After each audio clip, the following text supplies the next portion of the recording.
Hello everyone. In this introductory module, we will be learning about units of measure and dimensional analysis. First of all, what is a unit of measure? If we are talking about length or distance, then possible units of measure include feet or meters, among many other possibilities. For any physical value, there are many possible units of measure, but any useful unit of measure must be an agreed upon standard. Nearly every quantity of interest must be accompanied by a unit of measure for the quantity to have any useful meaning. For example, suppose you will be taking a test in a week and you want to know how much time you will have to take the test.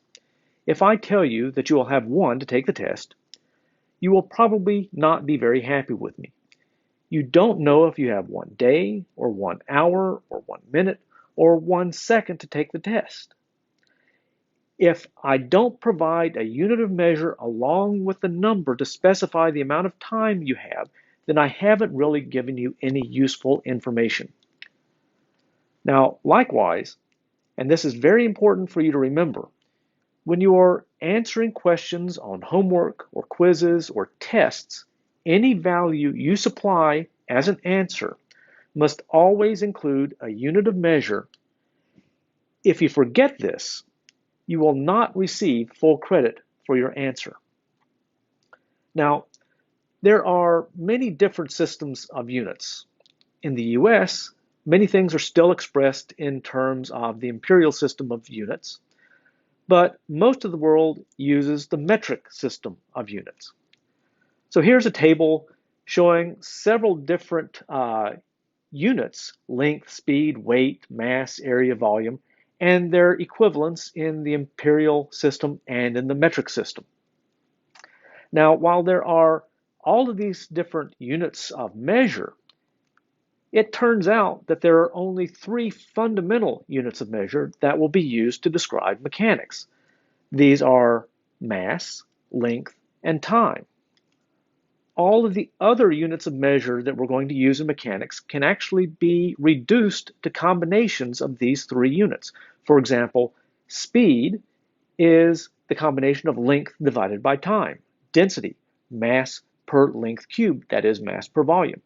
Area is length squared, and weight is mass times acceleration, which is length divided by times squared. The original standards for calibrating units of measure were actual physical artifacts. This, of course, caused problems because to disseminate the standards, you have to make copies and then carry those copies around, and mistakes happen. It's just problematic. Surprisingly, it was only recently that we have been able to completely move away from using physical artifacts as standards for units of measure. The last artifact being used was the actual standard kilogram. But fortunately, in 2019, the fundamental units have been defined in terms of what are called fundamental constants of nature. And this is much more portable. Everybody has access to the same fundamental constants of nature. They're universal. So, for example, the second is defined in terms of the frequency of the ground state transition of some particular atom. Length is now defined by specifying what the speed of light is in vacuum, and then measuring length in terms of how far light travels in 1 second.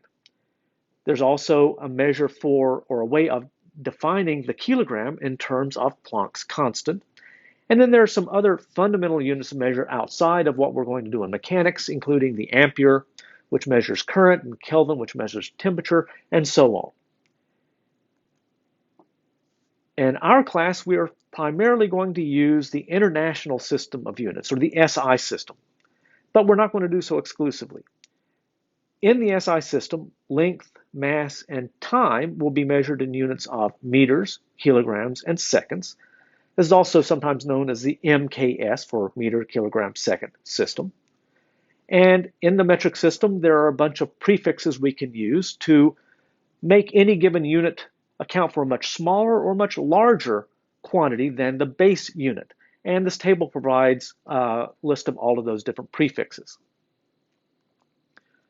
One of the things we're going to have to do in class is convert between units. For example, maybe I give you a number in terms of miles and you need to know it in terms of meters. Well, it turns out that conversion between different sets of units is nothing more than multiplying or dividing by 1. For example, 1,000 meters is equal to 0.62137 miles. How are we going to get 1 out of this? Well, we can get 1 by dividing both sides of the equation by either the left-hand or the right-hand side. For example, if we divide by the right-hand side, we get 1,000 meters divided by 0.62137 miles is equal to 1. And if we divide by both sides by 1,000 meters, we get the version of 1 on the right-hand side. And we can simplify this down a little bit to get a precise number. But these are versions of 1. So if, for example, I give you 15 miles and I want you to convert it into meters, well, 15 miles is equal to 15 miles times 1. And we can replace 1 with some appropriate value or version of 1. In this case, we want to use the left-hand version because it has miles in the denominator, and we're trying to cancel out miles, which is in the numerator of the quantity we're converting. And if we rearrange this a little bit, we can now cancel the miles, and we wind up with our final answer, which is 24,140 meters. Now, dimensional analysis is something that we can make a lot of use of. What is this? Well, regardless of which set of units we use, the dimensions of any quantity we look at in mechanics can be expressed as a combination of the 3 fundamental dimensions of length, mass, and time.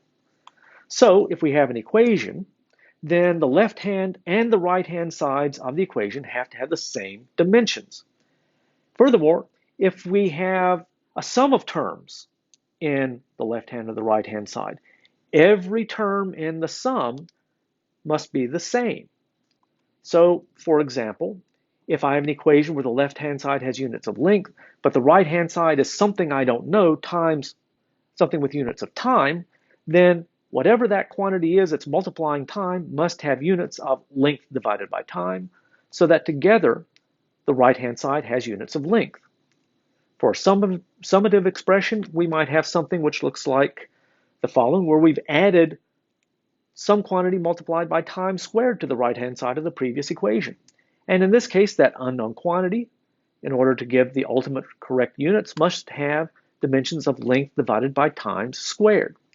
So this might be representative of an example like this, where we have x is equal to x naught plus v naught t plus 1/2 at squared. This is an equation for motion under constant acceleration that we're going to come back and see. But in these expressions, every term in the sum ultimately has units of length. Now, dimensional analysis is a tool that you can learn to make use of to help you uncover errors that you will make as you work problems. It is important to keep in mind that we are all human and we all make errors. As we get more practice at things like working physics problems, we make fewer errors, but you are never going to stop making errors. After all the years I've been working physics problems, I still make errors, and many of these are still trivial errors, and I make them because I'm human too. You can save yourself a lot of time and heartache if you learn to frequently check your work for errors. And it turns out that one of the best tools for checking your work is dimensional analysis. If at some intermediate step in solving a problem, you notice that the dimensions of some of the terms in your answers don't agree, then you know you need to go back and find your error. Now, when setting goals for this class, don't try to get to the point where you never make any mistakes. You're never going to get there. Instead, set the goal of trying to uncover your errors before you make too much progress towards solving each problem. And this will really help you a great deal.